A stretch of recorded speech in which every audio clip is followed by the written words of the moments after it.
Good enough.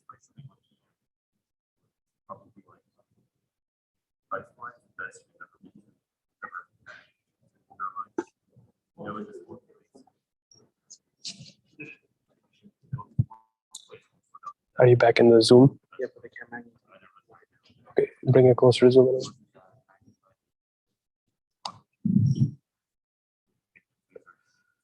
Bismillah, walhamdulillah, wassalatu wassalamu ala rasulillah.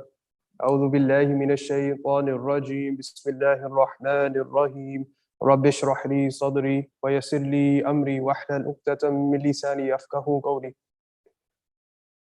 So the talk today, inshallah, it's about those that deny the hereafter and those that deny the last day.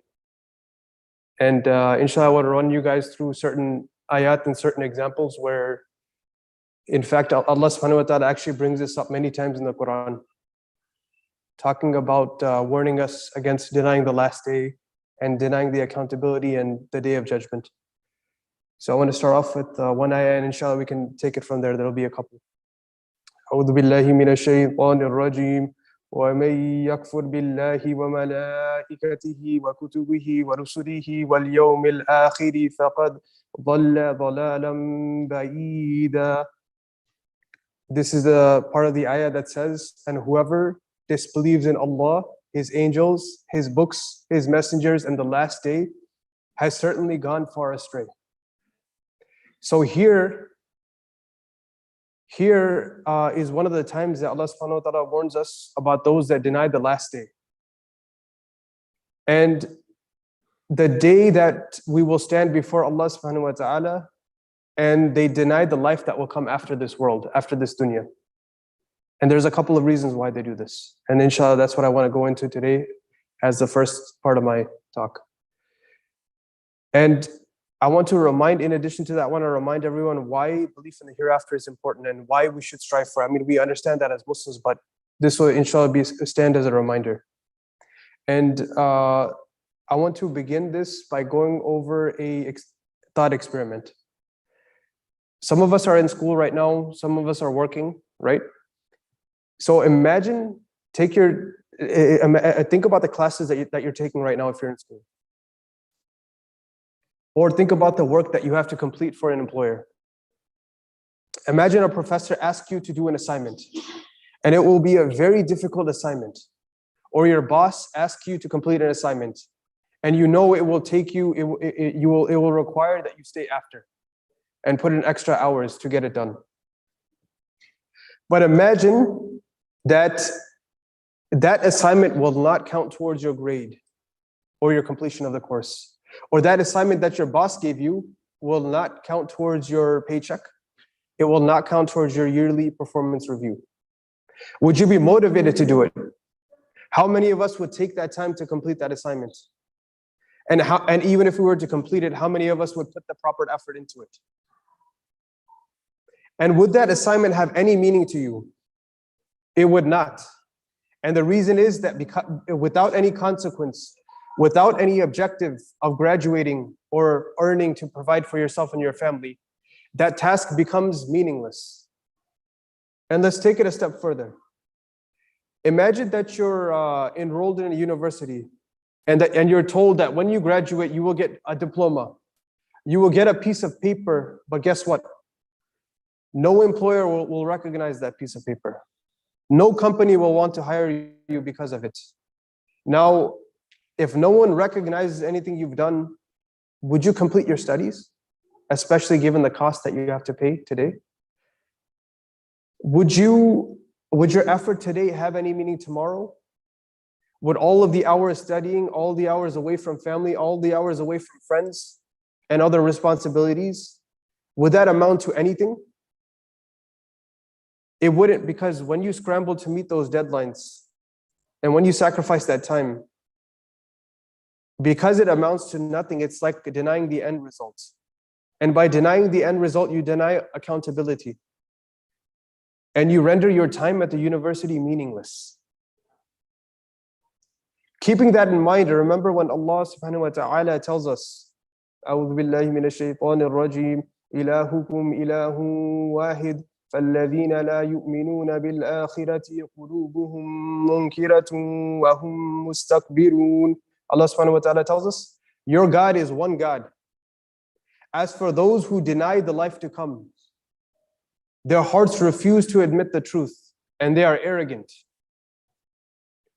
So believing in the hereafter is so important to us that Allah subhanahu wa ta'ala links it to belief in Him and His oneness. And you can't even be a Muslim without it, as stated in the ayah that I began with. So, so what I want to explore in this first part of the talk is, why is that such a big deal, right? It's because when somebody denies and disbelieves in the life to come, they're ultimately denying accountability before Allah subhanahu wa ta'ala. Ultimately, it's saying that whatever we do, it's okay because we're going to get away with it. Or there will be no repercussions for what we do. We'll die and that'll be it. But the reality of human beings is that we're motivated by rewards and we want to keep ourselves away from punishments, keep ourselves away from pain. And so seeking the end result, it's a motivating factor for us, right? And it makes everything worth it in the end. So remember, I opened with the example of the class or work being meaningless when there's no proper end goal or result or consequence. Similarly, denying the hereafter would be like denying Allah subhanahu wa ta'ala's ultimate justice and accountability. And it's about denying His commands and prohibitions when it comes to this dunya.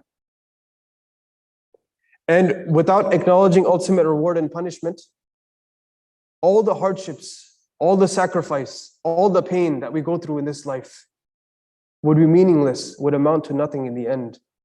And likewise, denying the day of judgment and denying the hereafter would mean that all the criminals that oppress, that torture, that kill, that get away with this crime, with their crimes in this life, would be left without punishment. May Allah protect us. Allah subhanahu wa ta'ala in that same ayah goes on to say that the deniers of the hereafter are known for their arrogance. They're known to be stubborn upon their falsehood. And because of their arrogance, because of their own limited mind and intellect, they believe that they're greater than Allah. Their thinking is greater than Allah. A'udhu billah. And if you think back, we know a famous story of arrogance and how arrogance led to disbelief. We know the story of Iblis, the story that led where he went to misguidance.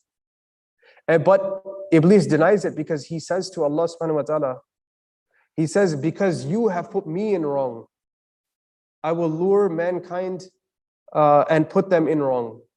So Iblis is arrogant to the point where he blames Allah subhanahu wa ta'ala for the actions that he commits, for the choices that he makes.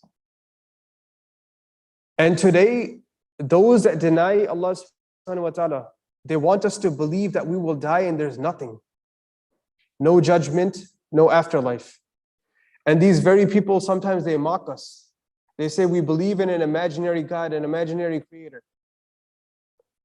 They say that we're just a rearrangement of matter, a rearrangement of atoms, that we just came here by chance. So if that's the case, my question is, why does anything matter? Why does anything have meaning if we're just here by coincidence? Why is there even right or wrong in that case, in that situation? They say that they deny God, but in reality, they believe in a false God. And they have submitted to a false God of their desires. And they have made this dunya their paradise. And so now that we've talked a little bit about the trajectory of the disbelievers, and I'm sure we've encountered these type of personalities in this world that believe that they know what the truth is in life. But in reality, they run from that truth. Because nobody, even the people that say they disbelieve in Allah, disbelieve in a creator, everyone has something that they submit to. In some ayat, Allah subhanahu wa ta'ala tells us that there's a category of people that they submit to their desires, right? Whatever they want becomes their God, becomes their ilah, becomes a thing that they worship and they follow and they have obedience to, right? Or they make their mind the number one thing in their lives. So I want to shift the focus now to the perspective of the believers. Allah subhanahu wa ta'ala tells us, أعوذ بالله من الشيطان الرجيم وقيل للذين اتقوا ماذا أنزل ربكم قالوا خيرا للذين أحسنوا في هذه الدنيا حسنة ولدار الآخرة خير ولنعم دار المتقين. Allah subhanahu wa ta'ala tells us, but when the righteous are asked, this is talking about the believers, what has your Lord sent down? And they will say, all that is good. There is a reward in this present world for those who do good, but their home in the hereafter is far better. The home of the righteous is excellent. And Allah subhanahu wa ta'ala tells us about these people that they will enter perpetual gardens, graced with flowing streams. There they will have everything they wish. This is the way God rewards the righteous. Allah rewards the righteous. Allah subhanahu wa ta'ala in these ayat, He's calling us towards the characteristics of the person who has taqwa, who has consciousness of Allah subhanahu wa ta'ala. And those who say good about what Allah subhanahu wa ta'ala has revealed. And those who go on to do good, because belief is not enough.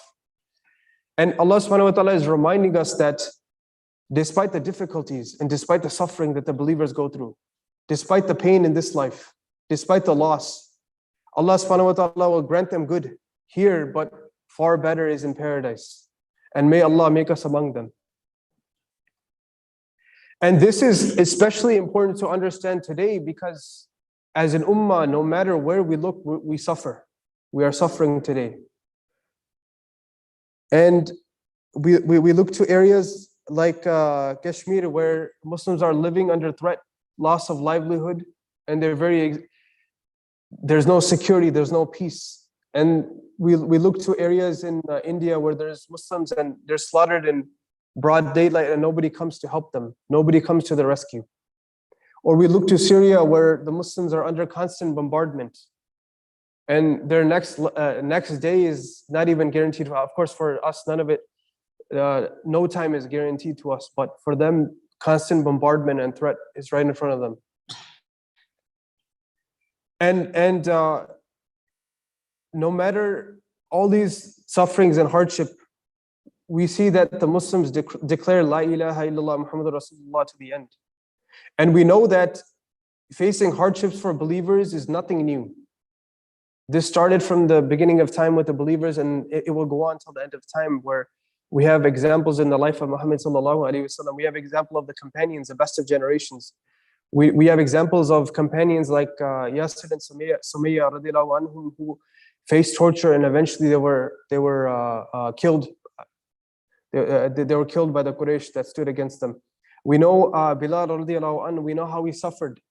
We know the severe torture that he was put through, where a huge boulder was placed on his chest and he would say ahadun ahad, ahadun ahad, because for him that was enough of a thought. It was enough of an idea for him to realize that everything that happens in this life, nothing compares with the akhirah, with the afterlife.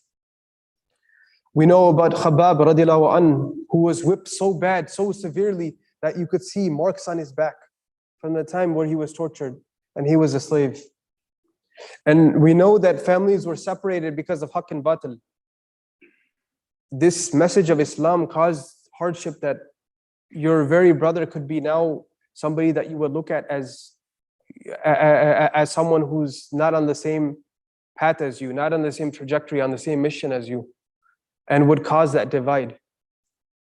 We know that the early Muslims in Mecca faced severe hardship and oppression to the point where they were boycotted and they faced starvation. So why would the companions and why would we put up with the torture of this life instead of just reclining and running away to an easy life? Why do we not take that route? because it's available to us. It's because they believed in Allah in the last day and we believe in Allah in the last day.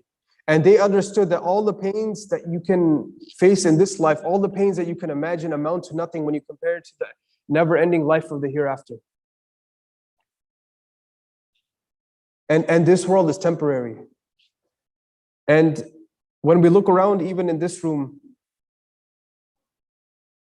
we see that we're at different stages of life. As I started in the beginning, some of us are students, some of us are working, some of us are trying to take care of our families, and some of us are beyond those stages, right? Where we're just trying to maintain that balance in our lives. But the thing is that when we go through these different stages of life, for us that are graduating, for us that are looking for spouses, or we look for homes away from our parents, or we try to save up for a car, or we try to do all these other things that come in life, right? Or we try to maintain our families, right? All of these things that I mentioned are the stages of life, and they have their importance. They have their importance, but is that all Allah subhanahu wa ta'ala wants from us? Is that all that we're asked for? And is that all that we're capable of doing? What makes us different as believers in Allah in the last day? It's not enough to only believe, but Allah subhanahu wa ta'ala wants more from us. Did we forget that we're here to carry the mission of Islam, the mission of the prophets, and Muhammad sallallahu alaihi wasallam and the companions? Allah subhanahu wa ta'ala tells us it is He who has sent His messenger with guidance and the deen of truth to show us that it is above all other deens, all other ways of life, however the idolaters may hate it. So standing up for the message, standing up for the deen of Islam, especially today, and working to implement it, will cause you grief, will cause you pain, will cause you opposition. And we're told in a different ayah, in a different ayah that in Surah Ibrahim, that this is a book we have sent down to you so that you may deliver people with the permission of your Lord out of all sorts of darknesses, all sorts of jahiliyyah, into the light of Islam, and lead them to the path of the Almighty, the praiseworthy. And we know that all the prophets faced hardship and pain and suffering in this life because they called to the haqq. But why did they not run away? We have to keep that in our minds, right? And we have to remember that this is a call that requires us to persevere, because it's easy to give up. And inevitably, when you receive that pushback, you have to remember that this world is temporary, and you have to remember that this world is full of moments of sadness and moments of difficulty. But we have to keep things in perspective, and we have to remember that we were not created to live here forever. We were not created to make this our permanent home. Rather, this is just, we have moments here. This is almost like a stop before we get to our final destination, right? And so we must keep that in mind, because we're working towards something greater. And at the end of the day, there's Jannah and there's Jahannam. And in another narration, I'm paraphrasing, but the person who ends up in Jahannam, he will be dipped in there for momentarily, and he will be taken out. And he will be asked, did you experience any good in this life? And he will forget all the things that he did, even though he spent his time in the disobedience of Allah subhanahu wa ta'ala. He spent his time running away from the haqq, running away from the truth, and fulfilling his desires. And there will be another person, he will be a believer, and momentarily he will be put into Jannah and taken out. And Allah will ask that believer, did you face any hardships or difficulties in your life? And that moment in Jannah will make him forget everything. And that's what we have to remember as we strive to carry this deen. And I pray that Allah subhanahu wa ta'ala helps us be the ones who strive for His pleasure and strive for His Jannah. And may Allah subhanahu wa ta'ala use us for His deen and make us those that are described as the righteous who attain the home of paradise in the hereafter.